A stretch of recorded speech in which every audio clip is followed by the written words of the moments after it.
Hey everyone, and welcome to another episode of Breaking Bread. And today we're going to be all around beautiful Fort Greene, Brooklyn. And guess which parish we're going to cover? Well, you got to stick around to find out. Let's go.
Hey everyone, and welcome to another episode of Breaking Bread. I'm Tati, here to show you the most popular restaurants around your parish.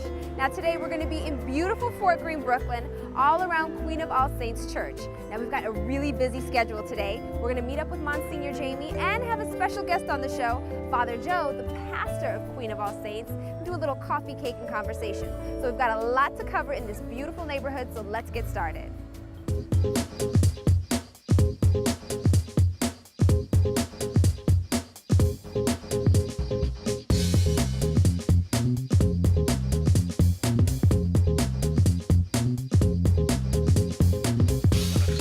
Well guys, here I am at our next stop of the day, the General Green. Now, this place is kind of cozy and comfortable, and the vibe really reflects the neighborhood that it's in. Now they've got a little bit of everything on the menu, so let's get in the kitchen and see what the chef has in store for us. Let's go.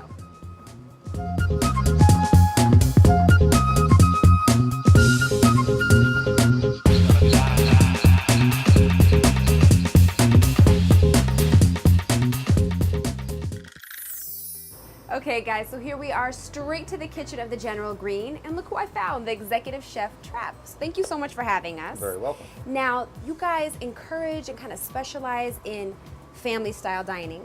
A little bit of this, a little bit of that, some vegetables, some meat, and you want people to get like 3 or 4 dishes and share, right? Exactly. Which I love to do. So you're making also one of my favorite vegetables, asparagus. So what are we gonna do with this? Well, we've taken some nice jumbo asparagus, perfectly in season, blanched them for a few minutes, and then we're going to roll them around on the grill and dress them with some white anchovy and boiled egg and anchovy. shaved Parmesan cheese. Everything sounds good to me, so Yep. let's go. All right. Now, what would you recommend, what meat would you recommend to go with this? Asparagus is pretty versatile. It's very, very nice with poultry. It's very nice with beef, seafood, shellfish especially, crabs and shrimp. Yeah, you're right. Asparagus goes with everything. It's good cold, it's good Right. still a little warm if it's just been steamed. Yep. Now, where did you get the idea for the anchovy to go with asparagus? I would have never thought of that. White anchovies from Spain have such a beautiful, delicate flavor, and asparagus is really herbal. So between that and the richness of the egg, it's just a nice dish. It all works very well. Well, these are all some of my favorite ingredients, right down to the Parmesan, so I'm looking forward to this. Yep. So we've got a little bit of the white anchovy, a little red wine vinegar and olive oil in there, and some herbs. So we're just going to dress this on here, kind of get it all over. Nice. Some white anchovies on there. I love anchovies, yes. We're going to take some Parmesan, just shave it over the top. Cannot go wrong with this.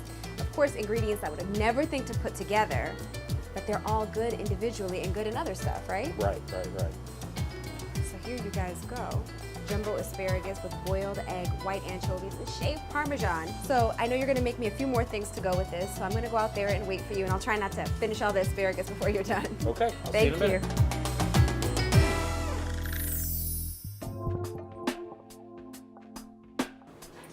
So I managed to not eat up all of the asparagus before you got out here, which is a good thing. Actually, I didn't touch it at all. So I wanna dig right in. I'm gonna try to get a little bit of everything on this one bite. Is that a good idea? Oh yeah. So it's just a little bit warm from the grill, so we don't, it's not a smoking hot dish. Cheese doesn't melt, stays really sharp. This is delicious. I've never had white anchovies before, and they taste really fresh, not as salty. Right, they're not Right? salt cured, they're marinated My gosh. in vinegar. This is so good. Everything complements each other. The egg just gives another It's a what's the little word more I'm looking richness for? to it. Yeah. We use organic eggs here, so they actually have a lot more flavor. I noticed that. You get spoiled with them. I can't eat eggs any other place. This is fantastic. So let's talk about this dish Okay. too. It's like a Yeah, soft these shell are crab. fresh soft shell crabs from Chesapeake Bay.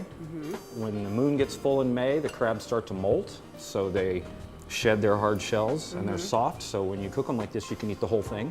Then we just flour it, pan fry it with a lot of butter, onions, and hot cherry peppers that are pickled, Nice. and it's a lot of flavor. Just want to point out though, the more I'm eating more organic meats, eggs, there is definitely a difference in the taste. Very much so. Right? Yeah, there really is, and it's almost it makes my job easier because if I have quality ingredients, I mean, I only want to put 3 or 4 things with them. Right. You know, I don't have to drill it down with complicated sauces. Right. Trying to make it something that doesn't taste good, tastes Exactly, good. exactly. Nice. Well, this is fantastic. And whenever you guys are in the neighborhood, you gotta stop by the General Greens. And you can get more information on them and see their entire menu at our website, netny.net/breakingbread. Thanks again. Sure.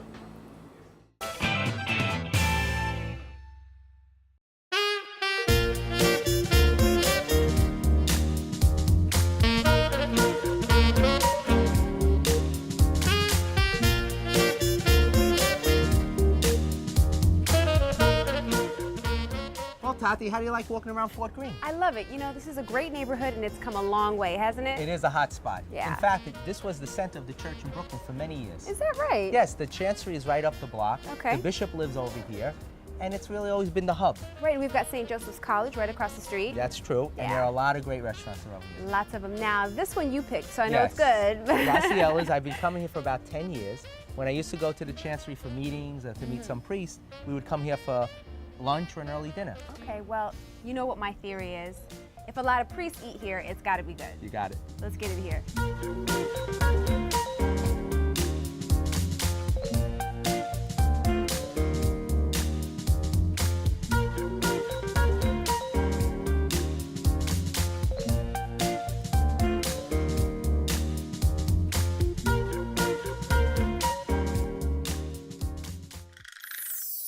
Here we are with Vito, one of the owners here at Graciella's, and we're gonna make rice balls, right? Arancini, yes. Arancini, and these are your grandmother's and your mother's recipe. Of course, yes. Straight from Palermo.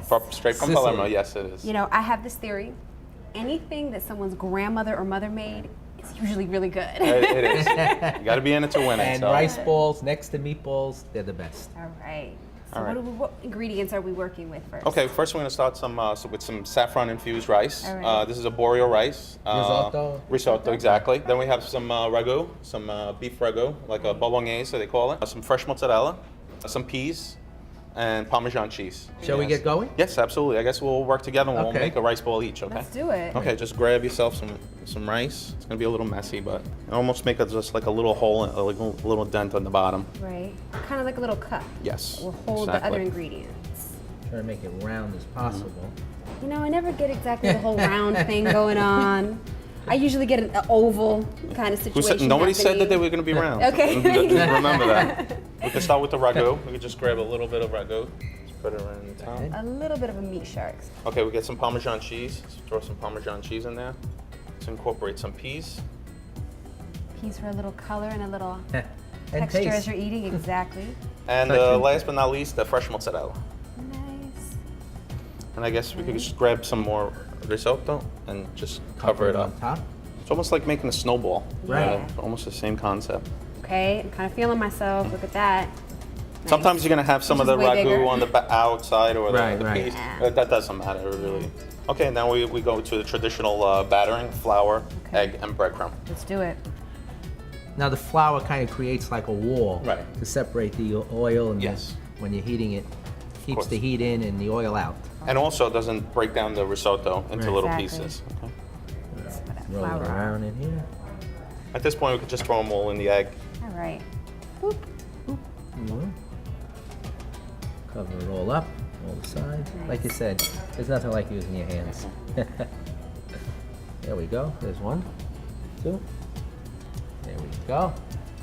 There we go. Final rice balls. So now these are going to go in the deep fryer, right? Yes, at 375 degrees. We'll cook them for about a minute and 15 seconds till golden brown, and we serve it with a little marinara sauce, and then we're good to go. Nice and hot. Perfect. Yes, the only way that you have. Awesome. Vito, thank you so much for giving my us a little pleasure, my lesson. pleasure. And we'll definitely make sure we eat all of them and let you And know how some it other is. things too. Yes, Definitely. yes. Thank you. Bon appetit. Thank you. Thank you. Okay, you guys, so here are our rice balls that we made with Vito, but I also have something else here with us. This is Papa Lou, his father-in-law, and you're one of the owners here, right? Yes. Thank you for having us. Thank you. My pleasure. Now, Papa Lou, tell me about the Yeah. name. Where'd you get this name, Papa Lou? Well, all the kids over here, they're a lot younger than me, and I'm the old guy, and they call me Papa? Papa Louie. Papa Louie. all Okay, right. great. That works, so I can't wait to try the rice balls. We You know, each we made made one, these. yeah. We actually got in there and put our hands Actually, and tried this to put is them the one together. you made. I remember. Is it? I Okay. could tell. You can tell? Oh, look, there's a little T there. It's got to be mine. There you go. Thank you. So what about the name Graziella's? The name Graciela is Vito's mom's name. Oh, okay. Okay. So how many years has the restaurant been here? We just went into our 7th year. Wow. 7th year. Wow. 7 years. Sometimes the time goes Yes. fast, and you don't realize that that much that went by. This is so good. You're so moist. Crispy on the outside and the ragu. You get all the flavors, the cheese, the meat. Yes. So what else we got over here? Here's Some some- grilled octopus. Grilled octopus. Very tender. Very good. Like I said, it's very tender. Very Sometimes it can be tender. like rubber. Right. Now this arugula pie, I was watching how he made it. He actually put the dough in the oven without any topping on it. Right. And when you put it, the air just puffs, Puffs it up. right. And then you take it out and then you stuff it. Yep. It's very interesting. So Papa Louie, tell me now. You know, we both know this neighborhood has been through a lot of changes. Yes, it has. How was it in the beginning? Was it slow to pick up, or were you the only place around here? Gradually, we started picking up. We started getting a name for our food and everything else, and the people just started coming. Yeah. You know. And I know you have that rooftop garden, Yes. so it's visible. So Yes. people walking by, especially Right. in the summertime in Right. the warmer weather, people like That's a to big sit outside attraction. so they can see it, which is Right. good. Big And attraction. of course, your sitting up reputation there. of your pizza. Yeah. Doesn't hurt. Thank you. Everything is really delicious. Our pleasure. You're It's welcome. nice to be at a place that's been here for a while, right? Oh yes, it was Definitely. great. Thank you. Papa Lou, thank you. Thank you. Our pleasure. Thank you. And to see Graziella's entire menu, go to our website, netny.net/breakingbread. Garlic, onion, Little white wine. a little white wine. I was cheating. I was watching while the chef was making it. This was supposed to be a chapel. I mean, it's beautiful and it's huge. You know, when we think chapel, we think much smaller. So it's really impressive.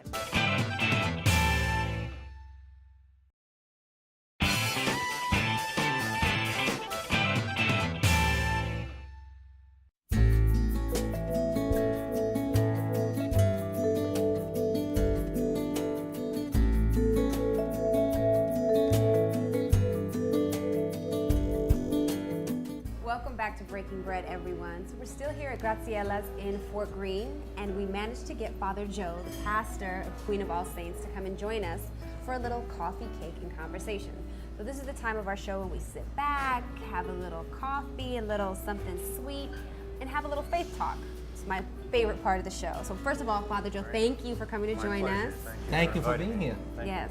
So we want to fatten you up with a little sweets. What do you have in here? No cannolis? Doesn't take much. Now we know you come here often, We do, Yeah. yes. so we know you have a lot of favorites on this menu. Oh, yeah. In fact, I heard that you refer to this place as your second kitchen. Actually, it's our only kitchen. We made rice balls out of this world. What's your favorite thing on great. the menu? I love the pizza. The pastas are all great. It's all good. It's all good.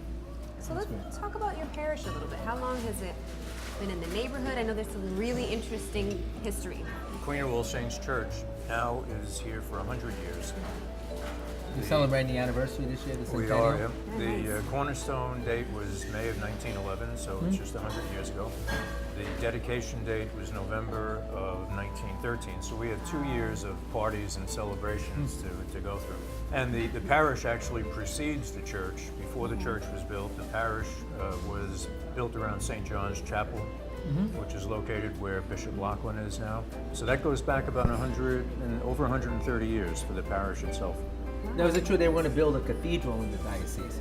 They And were. that your church now was going to be the chapel, Our Lady's Chapel of the cathedral. I can only imagine how big this cathedral Hard to would have believe, been. hard to believe. But where Lachlan, where Bishop Lachlan High School is now, that would have been the site for the cathedral. Wow. Well, actually, in the chancery, when you come out of the second floor, right outside of the elevator, there's a blueprint on the wall of how big this cathedral was going to be. Wow. And I think, you know, you hear many stories, but at the time they decided that they were going to build the Catholic high schools. And they took the money that they were setting aside for that to build all the Catholic high schools in our diocese. So Okay. that's where we're at right now. But your church is beautiful. It I is. mean, It's it really is. magnificent, yeah. It's, I would say, one of the most beautiful churches. The architecture of the building and just incredible. And it's built. The school is built around it. Around the whole front and some of the side of the church, the school is built. The church itself, when you see the inside, you can really appreciate it. Was patterned after the church, the Sainte Chapelle in Paris. So the windows, stained glass windows, are all duplicates almost of those windows in that church. So it is magnificent. Tell us a little bit about the parishioners. I know it's a changing, Yes. you know, It is, yeah. population. It really is, yeah. It's a very, very dynamic neighborhood. There are a lot of young families moving in. There's a lot of stability because of people who have lived here for many years. So there is a nice blend and combination there. A lot of new groups coming in, and still that stability of longtime parishioners. So it makes for a very vibrant and loving congregation. That's great to hear because, you know, we're hearing so much about churches merging and parishes, you know, even closing. And, you know, to be in an area where, you know, parishes are building up, yeah, we don't hear that much about that. And it's good because there are many parishes like that, many neighborhoods. And the church is the center and it, you know, attracts the new people. And that's the key, to get them to come in. Well, Father Joe, thank you so much for stopping by and having a little cake with us. My pleasure. But we're not done. See that? That's got all 3 of our names written on it. I could put a dent in that. Okay. I can help you there. It's a big piece. Sounds good. Now, there are a lot of good restaurants in this neighborhood, and I know you guys have some church business. Church or business is to it- talk Once in a about, while, so we have to catch up on a few things. Okay, so since I'm going to be on my own for the rest of the episode, you guys have to help me with this. We got to Okay. finish it. Fair? Fair. enough. Okay. All right, I'll Thank you, start. Father Joe. Dig right in.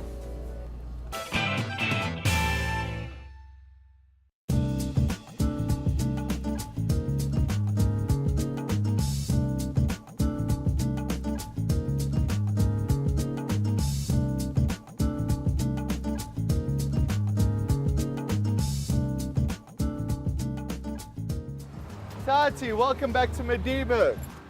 Thank you, Dennis. How are you? Fantastic. Wonderful to have you in Fort Greene again. Yeah, you know, just hanging out, but you don't have to come back to my spot. Of course, of course, of course. Please come inside.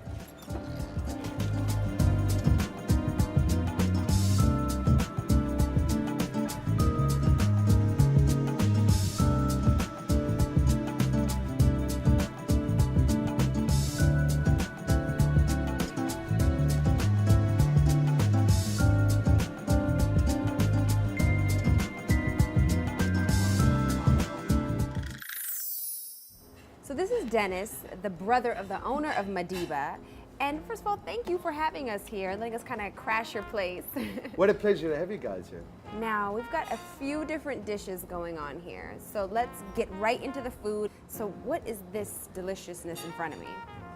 We have the Mozambique prawns accompanied by a saffron bed of rice. With golden raisins. Some golden raisins in the rice was good. Adds a little bit of a sweetness to the rice as well. We basically pan-sear these prawns. You've got the peri-peri sauce, which is spicy, not too spicy. We added oil to the spice, garlic, onion, A little white wine. a little white wine. I was cheating. I was watching while the chef was making it.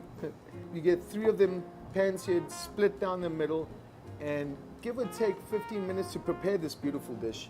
Nice. So what's that over there on your plate? This over here is one of my all-time favorites as well. It's called pap and boerewors. Pap is this lovely starch that you see on the side over here. This is actually, believe it or not, it's corn that's been boiled and refined to a thick starch. Tomato, onion, gravy on the side, and right in the center over here we have farmer's sausage. Nice. So what's this? Now again we have bobotie, a very herbal curried flavored beef mince bake, which has a beautiful glaze of egg, cheese, and almond, finishing it off at the top That there. looks so good. Yes, It looks so good. Very proud. Well, let's dig in. Yes, I'm I think nibbling so. on the Let's rice, go which for is it. delicious. I can't Yeah, wait to lovely, taste the prawns. lovely. So tell everyone though, what does Madiba mean? I know what it means. Madiba is basically the family name of Nelson Mandela. It's delicious. We paying tribute to what this man has done for us. For when I say us, I mean Africa and the rest of the world. We just Right. want to show a sense of a teardrop in the sand as to what he's done for everybody. And you guys have been in Fort Greene for a long time. Before it was a real shiny and polished neighborhood, right? Has changed a bit. We've been blessed to stand through the test of times as well, and thank God for everybody who has been supporting us, old regulars and new regulars as well from across the board. Okay. All right. Well, the food is delicious. I gotta get into that. Come on, you're not eating. I'm ready. I'm ready. Yeah, so when you guys are in the neighborhood, you gotta check Madiba out. This is one of my favorite places in the neighborhood. And the prawns are delicious, food is delicious. And wait till you check out the ambiance in here. It's great. Classic Brooklyn, classic Fort Greene, and classic South African at the same time. So for more information about Madiba, go to our website, netny.net/breakingbread. We're gonna finish to work on all this and break bread, right? Definitely.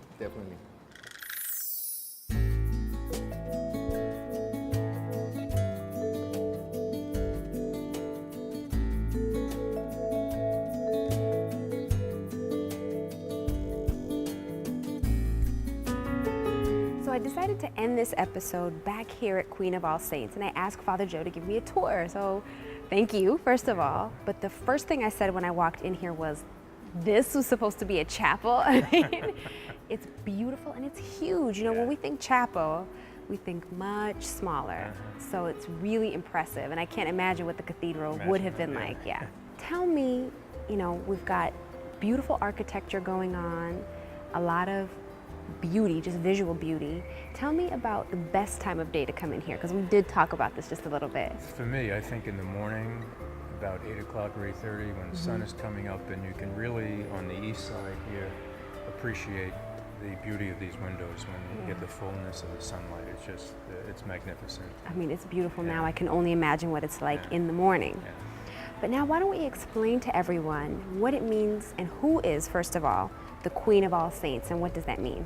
Well, the Queen of All Saints, of course, is Mary, our Blessed Mother. So when we think of saints, we think of people who were exemplary in their holiness and as disciples of the Lord, and people, of course, who were imperfect, but who really were exemplary in their virtue. And when we think of Mary, we think of the one who really, in a sense, set the pace for them and also for us as being a woman of faith, someone who embodied the desire to do the will of God as she did so beautifully.